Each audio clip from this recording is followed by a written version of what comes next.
આ બિઝનેસ પાસે માત્ર 0.1% ચાન્સ હતો સફળ થવાનો અને આજે તે ભારતના સૌથી મોટા ફૂડ બ્રાન્ડમાંથી એક છે.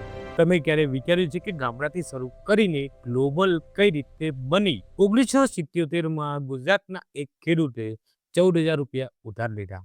મોટા કોર્પોરેટ સામે લડવાનો વિચાર પાગલપંથી ગણાતો. હા, હું વાત કરી રહ્યો છું બાલાજી વેફર્સની. ભાઈ, શરૂઆતમાં તેમણે માર્કેટિંગમાં કરોડો રૂપિયા નથી નાખ્યા.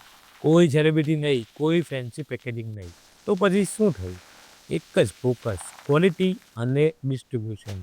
દુકાનદારો સાથે મજબૂત રિલેશન, માર્જિન વધુ આપ્યું અને શહેર નહીં, ગામથી સ્કેલ કર્યું. અને આજે બાલાજી વેફર હજારો કરોડોનું બ્રાન્ડ છે અને એમએનસીને સીધી ટક્કર આપે છે. મોરલ એ જ છે કે લો પ્રોબેબિલિટી હા, પરંતુ લો એક્ઝિક્યુશન ક્યારેય પણ નહીં.